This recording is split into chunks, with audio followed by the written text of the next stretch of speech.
परिवार के वचन मनन के लिए हम पढ़ेंगे इब्रानियों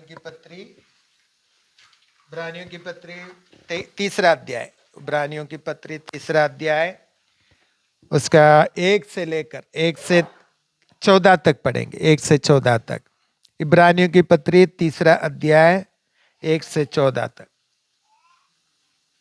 इसलिए हे पवित्र भाइयों, तुम जो स्वर्गीय बुलाहट में भागी हो, उस प्रेती और महायाजक यीशु पर जिसे हम अंगीकार करते हैं ध्यान करो। वह अपने नियुक्त करने वाले के लिए विश्वास योग्य था, जैसा मूसा भी परमेश्वर के सारे घर में था, क्योंकि यीशु मूसा से इतना बढ़कर महिमा की योग्य समझा गया है, जितना कि घर का बनाने वाला घर से बढ़कर आदर रखता है। क्योंकि हर एक घर का कोई ना कोई बनाने वाला होता है, पर जिसने सब कुछ बनाया वह परमेश्वर है। मूसा तो परमेश्वर के सारे घर में सेवक के समान विश्वास योग्य रहा कि जिन बातों का वर्णन होने वाला था उनकी गवाही दे, परंतु मसीह पुत्र के समान परमेश्वर के घर का अधिकारी है और उसका घर हम हैं, यदि हम साहस पर और अपनी आशा के घमंड पर अंत तक दृढ़ता से स्थिर रहे। 14 अतः जैसा पवित्र आत्मा कहता है, यदि आज तुम उसका शब्द सुनो तो अपने मन को कठोर न करो, जैसा कि क्रोध दिलाने के समय और परीक्षा के दिन जंगल में किया था, जहां तुम्हारे बाप दादाओं ने मुझे जांच कर परखा और 40 वर्ष तक मेरे काम देखे। इस कारण मैं उस समय के लोगों से क्रोधित रहा और कहा, इनके मन सदा भटकते रहते हैं और इन्होंने मेरे मार्गों को नहीं पहचाना। तब मैंने क्रोध में आकर शपथ खाई, वे मेरे विश्राम में प्रवेश करने ना पाएंगे। हे भाइयों, चौकस रहो कि तुम में ऐसा बुरा और अविश्वासी मन ना हो जो तुम्हें जीते परमेश्वर से दूर हटा ले जाए, वरन जिस दिन तक आज का दिन कहा जाता है, हर दिन एक दूसरे को समझाते रहो। ऐसा ना हो कि तुम में से कोई जन पाप के छल में आकर कठोर हो जाए, क्योंकि हम मसीह में भागीदार हुए हैं, यदि हम अपने प्रथम भरोसे पर अंत तक दृढ़ता से स्थिर रहे।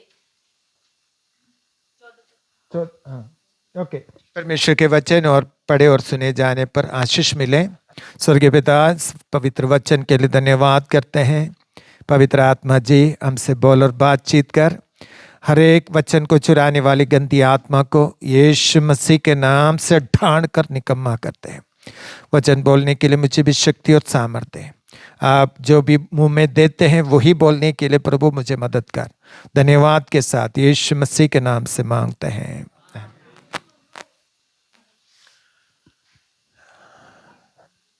आज का दिन के लिए मैं प्रभु को धन्यवाद करता हूं और एक और इतवार के दिन प्रभु की उपस्थिति में बैठने के लिए, आराधना करने के लिए प्रभु ने अवसर दिया, उसके लिए मैं प्रभु को धन्यवाद करता हूं। और पिछले दिनों में प्रभु ने आपको सबको, कलीसिया के एक एक भाई बहनों को संभाल कर रखा और उसके लिए मैं प्रभु को धन्यवाद करता हूं। तो परमेश्वर हमारे बीच में है, प्रभु यीशु मसीह हमारे बीच में है, वो हमारे लिए अद्भुत काम करेगा। हालेलुया, हमारे लिए अद्भुत काम करेगा। हालेलुया। तो परमेश्वर का दृष्टि एक एक के जीवन में है, एक एक के जीवन में परमेश्वर का दृष्टि है। हालेलुया। क्योंकि वचन में लिखा है कि शुरुआत से लेकर आखिरी समय, साल के शुरुआत से लेकर आखिरी समय तक परमेश्वर का दृष्टि हर एक के ऊपर बनी रहती है। हालेलुया।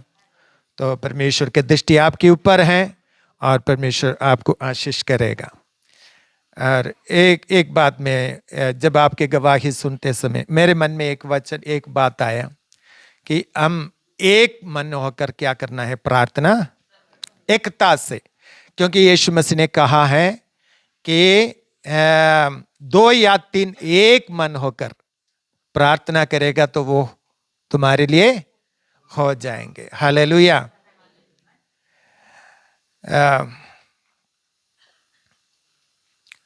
मन की एकता, उसके लिए हम प्रार्थना करने की जरूरत है।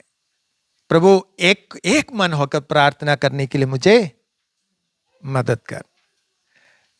राम प्रसाद भाई साहब, ठीक है। तो भाई को काफी समय से ये था क्या, बीपी ऊपर नीचे जाता था, अभी कैसे है, फर्क है जी? ओके।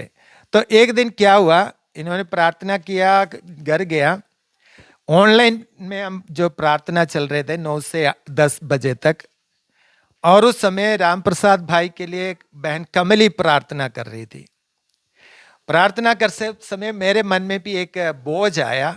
उसी समय मेरे मन में भी क्या आ गया, तो भाई के लिए एक मन से, या वही प्रार्थना करते समय उसी समय मेरे मन में भी प्रभु वो बोझ मेरे मन में आया। तो अगले दिन मैंने उनको फोन करके बताया, पूछा तो कैसे है, तो वो कह रहे था कि प्रभु मुझे चंगा कर दिया है करके मैं सुनने के लिए। मेरा मतलब ये नहीं है कि हमारा तो एक मन, 2 व्यक्ति एक मन होकर प्रार्थना करेंगे एक विषय के लिए, तो वो तुम्हारे लिए हो जाएंगे। तो आप उसके लिए प्रार्थना करना, प्रभु एक मन होकर प्रार्थना करना। अगर पति पत्नी है तो एक मन होकर प्रार्थना करे, एक समय सहमत हो जाए, तो वो तुम्हारे लिए हो जाएंगे। ये प्रभु का वायदा है। हालेलुया। क्या ऐसा कोई बोझ है, कोई विषय है, तो प्रभु से कहे, प्रभु एक मन होकर प्रार्थना करने के लिए, आत्मा में प्रार्थना करने के लिए प्रभु मुझे मदद कर। हालेलुया। तो परमेश्वर अद्भुत कार्य करेगा। एक एक विषय में तो निराश नहीं होना है। प्रभु से ये प्रभु एक होकर, एक मन होकर प्रार्थना करने के लिए प्रभु मुझे मदद सहायता कर। तो परमेश्वर हम सबके लिए अद्भुत, एक एक परिवार में अद्भुत कार्य करेगा। तो आइए हम जो वचन पढ़ा हुआ वचन पर हम वापस आएंगे। तो इधर हम देख सकते हैं उसका 3 अध्याय का पहला पद में एक शब्द लिखा है कि यीशु पर जिससे हमें अंगीकार करते हैं ध्यान करो। उसमें लिखा है यीशु मसीह की ओर ध्यान करो। किसकी ओर ध्यान करो? यीशु मसीह की ओर ध्यान करो। आज का विषय है यीशु मसीह हमारा नमूना है। यीशु मसीह हमारा Christ the pattern of for life. तो यीशु मसीह हमारा पैटर्न है या नमूना है, हमारे लिए एक नमूना है यीशु मसीह। हालेलुया। तो इसलिए परमेश्वर के दास इब्रानियों की लेखक कह रहा है कि यीशु की ओर ध्यान करो। किसकी ओर ध्यान करना है? यीशु की ओर। हालेलुया। हम इस दुनिया में रहते समय हम जाने अनजाने में किसी किसी का अनुकरण करते हैं, है ना? जाने अनजाने में किसी किसी का अनुकरण आप देखते हैं, या दुनिया के या लोग जो आजकल के जवान बच्चे हैं वो किसी किसी का अनुकरण करते हुए हम देख सकते हैं। हाँ जी, करते कि नहीं करते? तो कोई ना कोई व्यक्ति का अनुकरण। तो पहले क्या था, बाल पूरा रखता था, लेकिन अब इधर से इतना काटना शुरू हो गया। ये मैं गलत नहीं कह रहा। ये क्या है? अनुकरण है। ये क्या है? अनुकरण है। पहले अच्छा कपड़ा पैंट पहनता था, अभी फट्टा वाला कपड़ा पहनना, जीन्स पहनना शुरू किया। ये क्या है? हाँ जी, क्या है? किसी ने किसी का देखा है, वो अनुकरण कर रहे हैं। हालेलुया। तो अनुकरण, हम जाने अनजाने में किसी किसी का अनुकरण करते हैं। लेकिन इधर इब्रानी लोग लेकर कह रहे हैं, तुम किसको ध्यान से देखने के लिए कह रहे हैं? यीशु को ध्यान से देखो, उसका अनुकरण करो करके बता रहे हैं। हम किसका अनुकरण करना चाहिए? यीशु मसीह का अनुकरण करना है। हालेलुया। तो अगर हम इस दुनिया के अनुकरण करेगा तो दुनिया के बातों के साथ हम नाश भी हो सकते हैं, लेकिन हम यीशु का अनुकरण करेंगे तो हम जीवन पाएंगे, हम आशीष पाएंगे। तो ये इब्रानी लेखक बता रहे हैं यीशु को ध्यान से देखो। क्यों ध्यान से देखना चाहिए? ध्यान से क्यों देखना चाहिए? हाँ जी, हाँ, उसका अनुकरण करने के लिए, उसका अनुकरण करने के लिए हमें यीशु को ध्यान से देखने की जरूरत है। हालेलुया। तो हमें यीशु मसीह का अनुकरण, पौलुस प्रेरित इफिसियों की 5 अध्याय का 1 में लिखा है कि मेरा अनुकरण करो। क्योंकि यार पौलुस प्रेरित किसका अनुकरण करता था? यीशु मसीह का अनुकरण।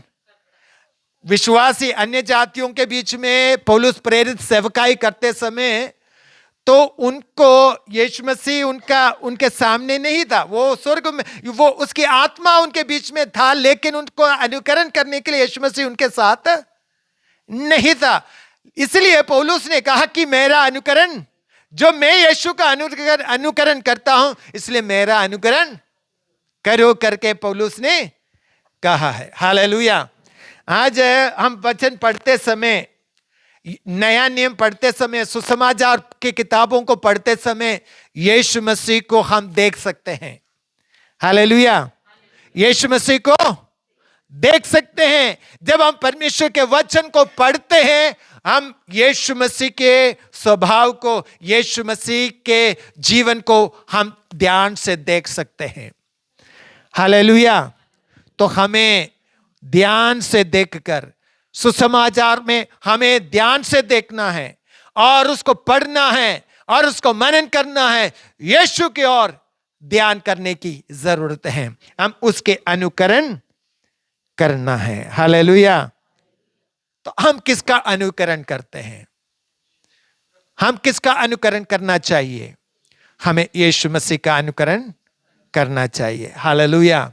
इब्रानियों की 1 वचन या उसमें एक और वचन लिखा है 13 अध्याय में, इब्रानियों की 13 अध्याय में कि 13 का 7 में क्या लिखा है? जो तुम्हारे अगुवे थे और जिन्होंने तुम्हें परमेश्वर का वचन सुनाया है, उन्हें स्मरण रखो और ध्यान से उनके चाल चलन का अंत देखकर उनके विश्वास का अनुकरण करो। किसका अनुकरण करने के लिए बताया? उनका, जो हमारे लिए वचन बोलकर या हमारे बीच में वचन शेयर करके दुनिया से चले गया है, उनको याद करो। और उस आगे क्या लिखा है? उसका विश्वास का, उनके जीवन को ध्यान से देखना है और उनके जीवन के अच्छे गुणों को या विश्वास को क्या करना है?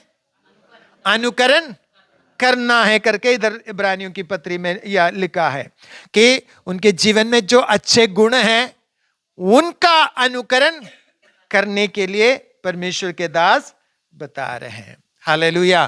क्योंकि वो लोग यीशु मसीह का अनुकरण करता था और इसलिए करते थे, इसलिए हम भी उनके अच्छे गुणों को याद कर उनके विश्वास को का अनुकरण हम कर सकते हैं। हालेलुया।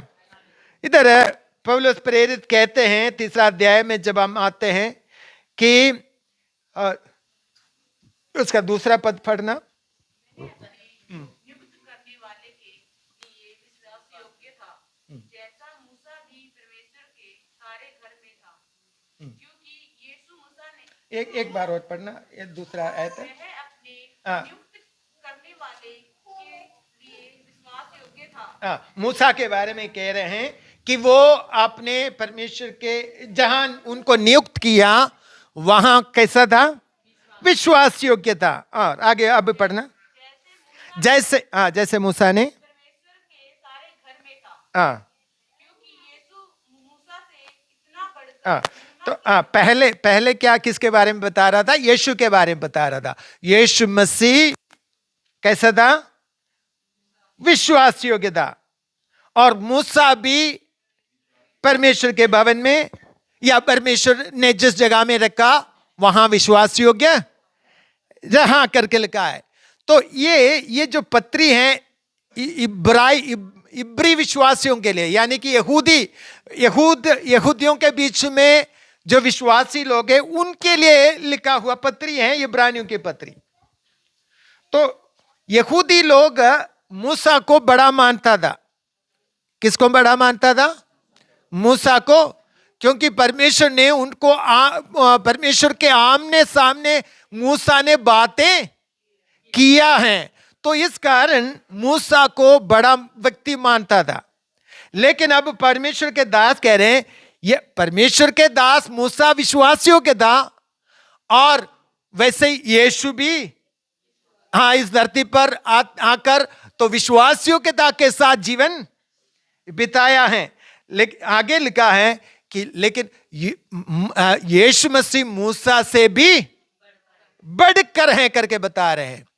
तो यीशु मसीह मूसा से भी बड़ा है। हालेलुया। तो पहला और दूसरा अध्याय जब पढ़ते समय यीशु मसीह स्वर्गदूतों से भी बढ़कर हैं करके बताया है, और तीसरा अध्याय में कह रहे हैं कि यीशु मसीह मूसा से भी बढ़कर हैं।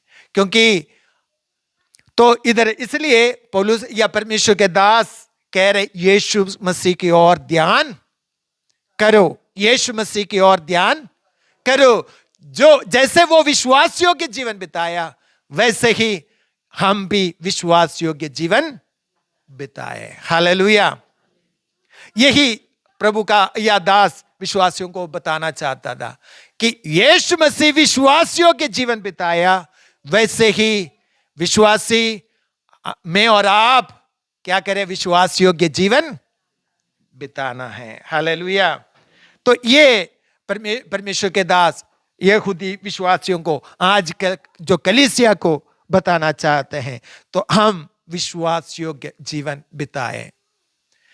परमेश्वर विश्वास योग्य व्यक्ति के ऊपर अपना दृष्टि लगाया रखा है। हालेलुया। तो परमेश्वर की दृष्टि किसके ऊपर है? जो विश्वास योग्यता के साथ चलते हैं। हालेलुया।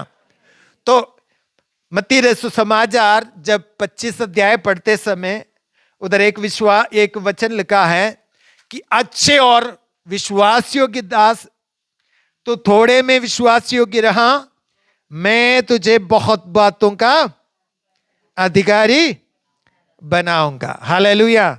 तो परमेश्वर किसको अधिकारी बनाएगा?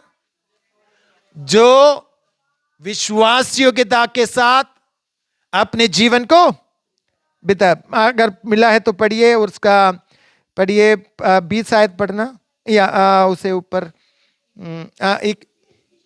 21 पढ़ना। स्वामी ने उससे कहा, धन्य है अच्छे और विश्वास योग्य दास, तू थोड़े में विश्वास योग्य रहा, मैं तुझे बहुत वस्तुओं का अधिकारी बनाऊंगा, और अपने स्वामी के आनंद से सहभागी हो। तो परमेश्वर के प्रभु यीशु मसीह कह रहे हैं कि मैं क्या करूंगा, या प्रभु यीशु मसीह कह रहे हैं, तू थोड़े में विश्वास योग्य रहा, मैं तुझे बहुत बातों का अधिकारी ठहराऊंगा। हालेलुया।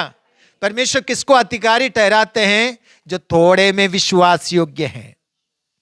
जो आज आपके हाथ में जो थोड़े होंगे, बहुत कम होगा, लेकिन उस बहुत कम बात में अगर आप विश्वास योग्य रहेंगे, तो परमेश्वर आपको बहुत बातों का अधिकारी ठहराएगा। हालेलुया।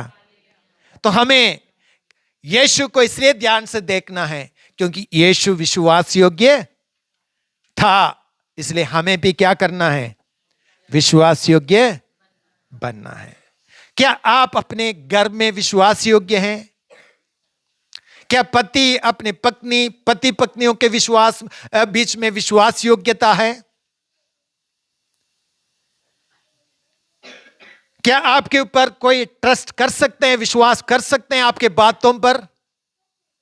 आपके बातों पर कोई विश्वास कर सकते हैं?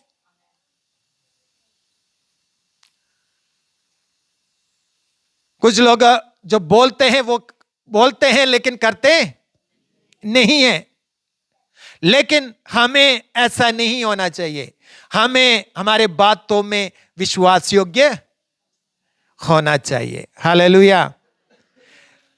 थोड़े में विश्वास योग्य रहेगा तो तुम्हें बहुत बातों का अधिकारी बनाएंगे। हालेलुया। हमारे घर के अंदर हमें विश्वास योग्य, पति पत्नी के बीच में विश्वास योग्य होना चाहिए। पति और पत्नी आपस में विश्वास योग्यता के साथ जीवन बिताना चाहिए। बच्चे विश्वास योग्यता के साथ अपने घर में जीवन बिताना चाहिए। हालेलुया। तो हमारे जीवन में लेने देने में विश्वास योग्यता दिखाना चाहिए, हमारे बातों में विश्वास योग्यता होना चाहिए। लोग हमारे बातों में विश्वास करने का या करने के लिए हमें ऐसा एक जीवन बिताने की, क्या मैं विश्वास करता हूं आपको समझ में आ रहा है? तो हमें विश्वास योग्य जीवन बिताना है।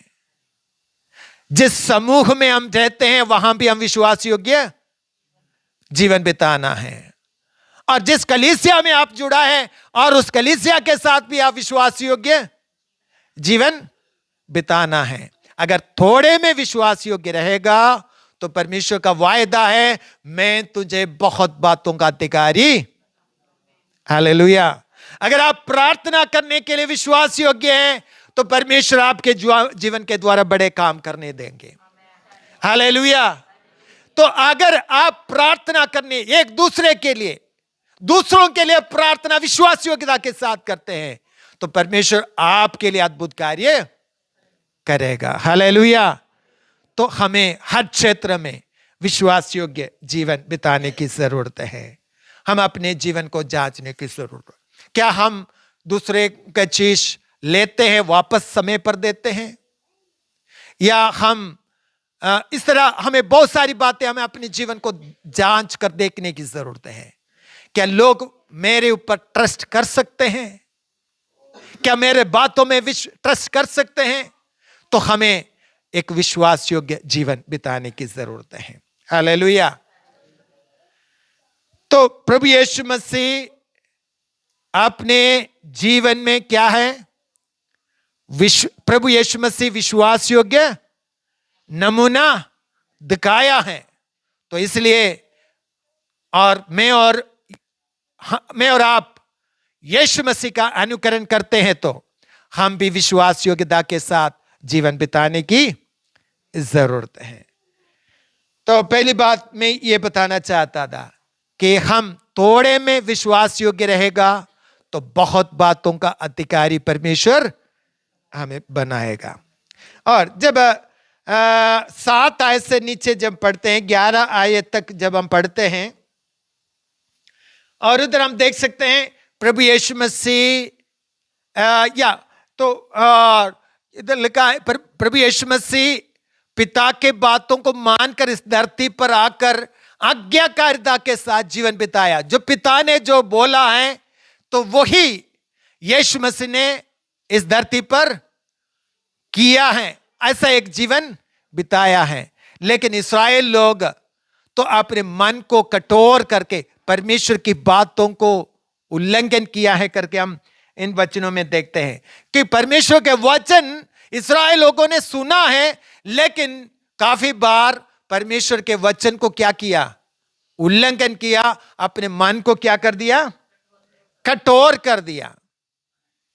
तो हम इसलिए परमेश्वर के दास चेतावनी के रूप में कह रहे, तुम अपने मन को क्या नहीं करना है? कठोर नहीं करना है। और यीशु मसीह पूरा पिता की आज्ञाकारिता में जीवन बिताया, तो इसलिए हम यीशु मसीह की ओर ध्यान से देखना है कि यीशु मसीह पिता के बातों का आज्ञाकारिता में इस दुनिया में जीवन बिताया। वैसे ही हम भी परमेश्वर के वचन में जो भी हम सुनते हैं या प्रभु ने हमसे जो भी बातें करते हैं उसको ध्यान से सुनना है और उसके अनुसार चलने के लिए हम अपने जीवन को समर्पित करना है। हम अपने मन को क्या नहीं करना है? कठोर नहीं करना। तो कठोर करेगा तो क्या होगा करके नीचे लिखा है कि परमेश्वर ने उनको कहा कि तुम मेरे विश्राम स्थान में प्रवेश नहीं कर पाएंगे, हालेलुया। तो इसलिए परमेश्वर के वचन के सामने हम अपने आप को दीन करना है, सुनने के लिए तैयार रहना है, मानने के लिए तैयार रहना है, हालेलुया। तो जब फिलिपियों की पत्री जब हम पढ़ते हैं कि 5 आयत से, दूसरा अध्याय का 5 आयत से जब हम पढ़ते हैं, 5 से नीचे कोई पढ़िए। फिलिपियों की पत्री दूसरा अध्याय 5 आयत से। जैसा मसीह वैसा ही तुम्हारा भी स्वभाव हो, जिसने परमेश्वर के स्वरूप में होकर भी परमेश्वर के तुल्य होने को अपने वश में रखने की वस्तु न समझा, वरन अपने आप को ऐसा शून्य कर दिया और दास का स्वरूप धारण किया और मनुष्य की समानता में हो गया और मनुष्य के रूप में प्रकट होकर अपने आप को दीन किया और यहाँ तक आज्ञाकारी रहा की मृत्यु, हाँ क्रूस की मृत्यु भी सही। तो इधर लिखा है कि प्रभु यीशु मसीह आज्ञाकारिता में रहा है करके लिखा है कि मृत्यु को भी सहने के लिए वो या आज्ञाकारी रहा है। पिता की आज्ञा के अनुसार इस धरती पर आया। पिता किस लिए प्रभु यीशु मसीह को इस धरती पर भेजा था? कि क्रूस के मृत्यु लेने के लिए, मृत्यु लेकर मरने के लिए पिता ने इनको, यीशु मसीह को, पुत्र को भेजा है। तो यीशु मसीह मरने तक आज्ञाकारिता में रहा। हालेलुया। तो परमेश्वर का पूरा आज्ञाकारिता में रहा, इसलिए आगे शब्द में कहा है, इसलिए परमेश्वर ने उसको अति महान ठहराया है, अति महान भी किया, अति महान किया है करके लिखा है। कारण क्या है? कि वो मृत्यु तक या मृत्यु के लिए भी सहमत हो गया, मरने के लिए भी तैयार हो गया। परमेश्वर पिता की आज्ञाकारिता के अनुसार मरने के लिए भी तैयार हो गया, इसलिए परमेश्वर ने उनको अति महान किया है करके लिखा है। हालेलुया। तो हमें, अगर हम आज्ञाकारिता में रहेंगे तो परमेश्वर हमें आशीष देगा। तो एक बार शाऊल राजा से शमूएल नबी ने कहा, क्या कहा? कि आज्ञा मानना बलि चढ़ाने से उत्तम है। तो हम बलि तो चढ़ाते हैं लेकिन आज्ञा को नहीं मानते हैं। तो लेकिन परमेश्वर के दास कह रहे हैं कि आज्ञा मानना है बड़ी बात, पहले आज्ञा मानो फिर बलि चढ़ाओ। हालेलुया। तो हमें आराधना करने से पहले क्या करना चाहिए? अगर कोई आज्ञा को तोड़ा है उसको पहले मानने के लिए, या गलती हुआ है तो पश्चाताप करके और काम या आज्ञाकारिता में जीवन बिताने के लिए समर्पित करके तो हमें परमेश्वर की आराधना करना है। हालेलुया। आराधना करने से पहले हमें क्या करना है? हमें, या आराधना करने से पहले क्या करना है? आज्ञाकारिता में जीवन बिताना है। हालेलुया। मत्ती रसूल समाचार में भी एक शब्द हम पढ़ते हैं कि उस 5 अध्याय में, मत्ती 5 का शायद 21 आयत में क्या पढ़ते हैं?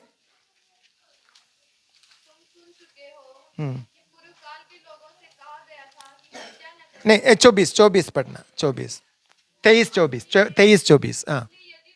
यदि तो भेंट, हाँ, मतलब आप परमेश्वर को आराधना करने से पहले, जब आराधना करने के लिए आते समय जो तुम्हें स्मरण आते हैं तेरे भाई के मन में विरोध है, हाँ हाँ, आप भेंट चढ़ाने से पहले क्या करना है? सामने छोड़कर भाई से मेल मिलाप करें, फिर क्या करें? भेंट चढ़ाए। मतलब आराधना करने से पहले क्या करना है? मेल मिलाप। तो तब परमेश्वर हमारा भेंट को ग्रहण करेगा, आराधना को स्वीकार करेगा। तो परमेश्वर आज्ञाकारिता, तो अगर कोई बातें सही करना है तो हमें सही करने की जरूरत है। हृदय को कठोर नहीं करना चाहिए। अगर माफी मांगना है, कठोर नहीं करना चाहिए। माफी मांगना है, मांगने से प्रभु तुम्हें क्या करेगा?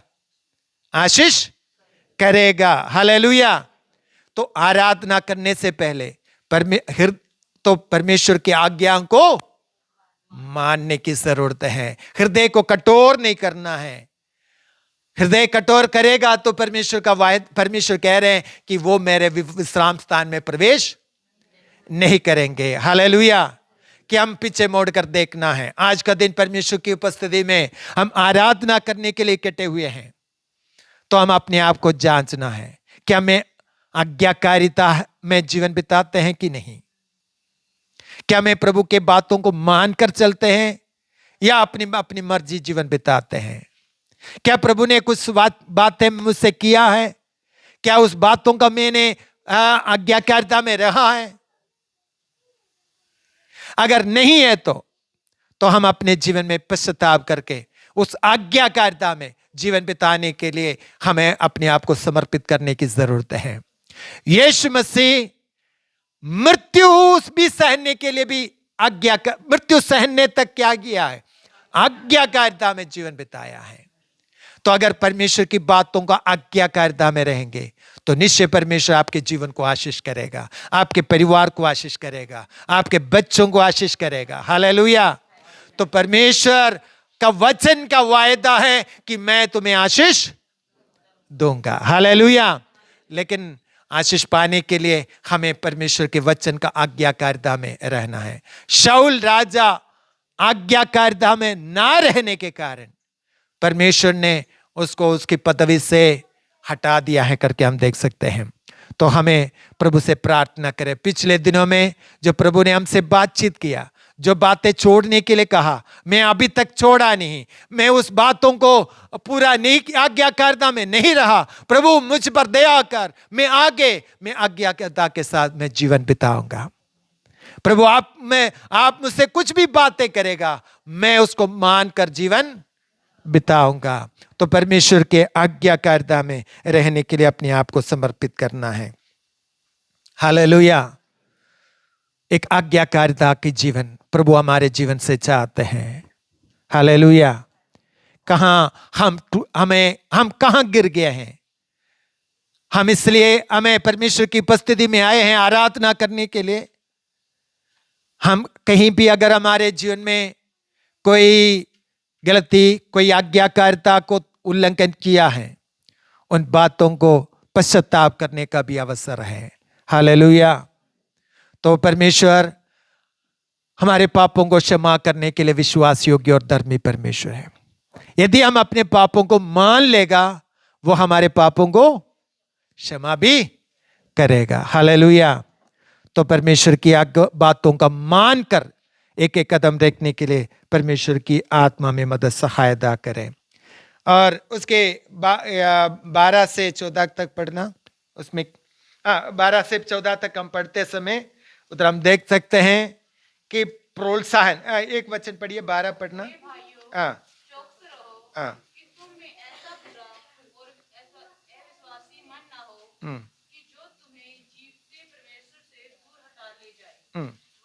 जिस दिन तक आज का दिन कहा जाता है, हर दिन एक दूसरे को समझाते रहो, ऐसा ना हो कि तुम में से कोई जन पाप के छल में आकर कठोर हो जाए।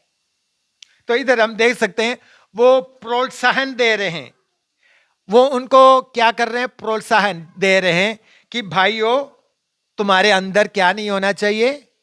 अविश्वास का हृदय नहीं आना चाहिए।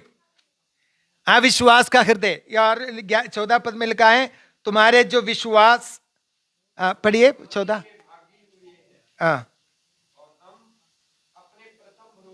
प्रथम भरोसे पर अंत तक क्या करना है? दृढ़ता से स्थिर रहें। तो हमें अंत तक क्या करना है? जो विश्वास प्रभु ने हमारे जीवन में डाला है उसमें स्थिर रहना है। जीवन के कठिन परिस्थिति में, परेशानियों में विश्वास को तोड़कर नहीं जाना है और उस विश्वास को पकड़े रहना है। अगर पकड़े रहेगा तो क्या पाएगा? उस जीवन का वारिस यीशु मसीह के साथ हम प्राप्त करेंगे। हालेलुया। तो हमें एक दूसरे को प्रोत्साहन करने की जरूरत है। जो व्यक्ति कमजोर है, विश्वास में कमजोर है, उसको क्या करना है? प्रोत्साहन करना है। और उनके विश्वास को बड़ा दृढ़ करने के लिए उनको विश्वास में प्रोत्साहन देने की जरूरत है। तो छोड़ना नहीं, तो पकड़े रहना है। तो छोड़ना नहीं, तो पकड़े रहना है। प्रभु तुम्हें मदद करेगा, तुम्हें खड़ा करेगा। और हमें एक दूसरे को क्या करना है? प्रोत्साहन देने की जरूरत है। यीशु मसीह इस धरती पर आया, कितने लोगों को खड़ा किया है।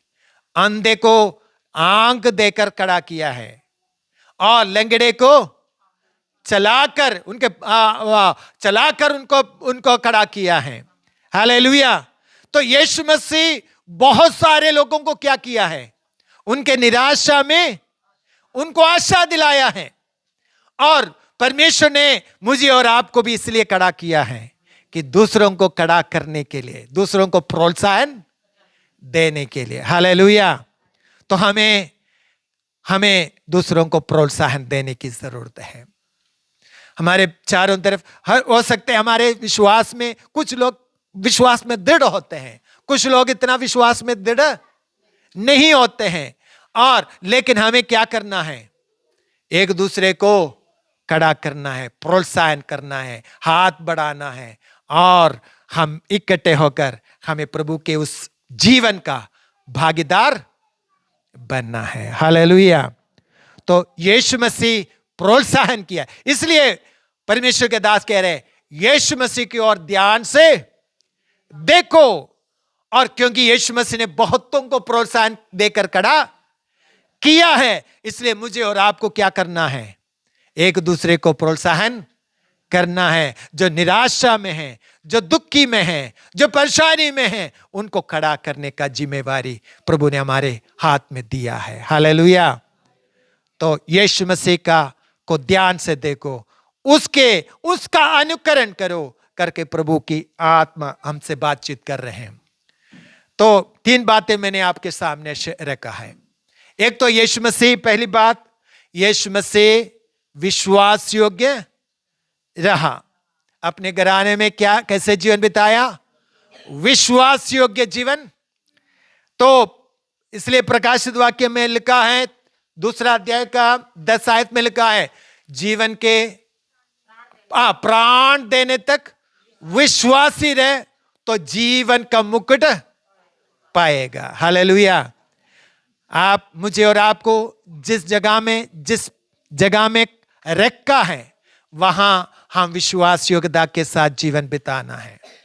क्योंकि यीशु मसीह विश्वास योग्यता के साथ जीवन बिताया, और उसका अनुकरण करने वाले मैं और आप विश्वास योग्यता के साथ जीवन, हमारे लेने देने में विश्वास योग्य होना चाहिए, हमारे बातों में विश्वास योग्यता होना चाहिए, हमारे हर एक बातों में हमें परमेश्वर के प्रति या वचन के प्रति हम विश्वास योग्य रहना है, कलीसिया के प्रति हम विश्वास योग्य रहना है, और हमारे समाज में हमें परमेश्वर के लिए विश्वास योग्य जीवन बिताना है। हालेलुया।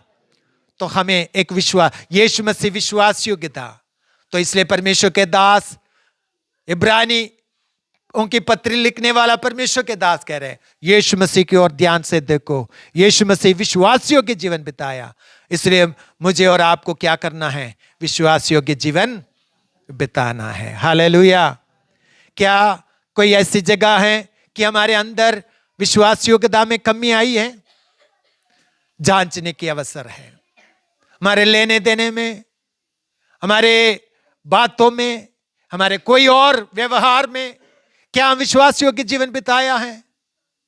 तो हम अपने आप को जांचने। अगर आप थोड़े में विश्वास योग्य हैं, तो मैं तुम्हें बहुत बातों का अधिकारी, हालेलुया, जवान बच्चों को मैं बताना चाहता हूं, जहां भी परमेश्वर आपको रखेगा, वहां आप प्रभु के लिए विश्वास योग्य जीवन बिताए। हालेलुया।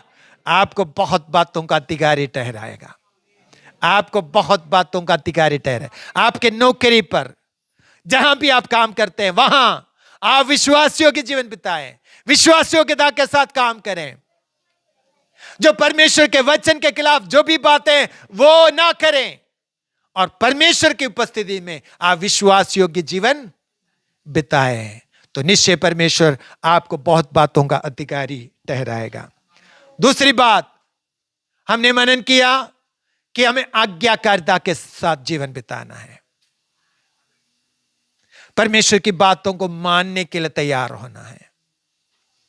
अगर मानेगा तो परमेश्वर आपको आदर करेगा। हालेलुया। मैं ये नहीं कह रहा कि हमारे अंदर कमी नहीं आएंगे, कमी तो हो सकते हैं, हमारे जीवन में आ सकते हैं। एक विश्वासी पापों में बने नहीं रहता है। एक व्यक्ति, एक विश्वासी पापों में बने नहीं रहता है। और वो क्या करते हैं, हुआ है, गलती होते हैं, लेकिन पश्चाताप करते हैं, छोड़ देते हैं और यीशु के लिए जीवन। हालेलुया। दाऊद के जीवन में अविश्वास की या विश्वास या एक अविश्वास की या एक ऐसी बातें आया जो विश्वास योग्य नहीं था, आज्ञाकारिता का नहीं था, लेकिन परमेश्वर की आत्मा ने उनसे बातें किया और उसने उस दिन वो पाप छोड़ा, फिर कभी उसने नहीं। हालेलुया। तो हमें ऐसा पश्चाताप करने की जरूरत है, आज्ञाकारिता में जीवन बिताने की। तो परमेश्वर की आत्मा अगर किसी को सुसमाचार बोलने के लिए आपके मन में प्रभु अगुवाई करते हैं तो बोलने के लिए पीछे नहीं जाना है, आप उसको सुसमाचार सुनाना है। हालेलुया। तो परमेश्वर उसके लिए हमें इधर रखा है, तो हमें विश्वास योग्यता के साथ सुसमाचार दूसरों को बांटना है। हालेलुया। हमें आज्ञाकारिता में रहना है। और तीसरी बात हमने देखा, हम दूसरों को प्रोत्साहन करने वाला बनना है। हमारे चारों तरफ बहुत सारे लोग क्या हैं, निराशा में, दुख में हैं। हमें क्या कर सकते हैं, यीशु मसीह ने बहुतों को प्रोत्साहन किया, वैसे ही हम भी एक दूसरे को प्रोत्साहन करना चाहिए, खड़ा करना चाहिए। निराशा से उनको बाहर खींचकर निकालना चाहिए। यीशु मसीह ने किया, इसलिए हम भी वो काम करें। हालेलुया। यीशु मसीह हमारा अच्छा नमूना है, हमारा मॉडल, हमारा पैटर्न यीशु है, तो हम उसका पीछा करना है। हालेलुया। हम इस दुनिया का अनुकरण ना करें, दुनिया का अनुकरण ना करें, दुनिया के किसी व्यक्ति का अनुकरण ना करें। हम यीशु को ताकते रहें, यीशु को ध्यान करें और यीशु मसीह का अनुकरण करें। तो परमेश्वर इस वचन के द्वारा में आशीष दे। आइए प्रार्थना करें।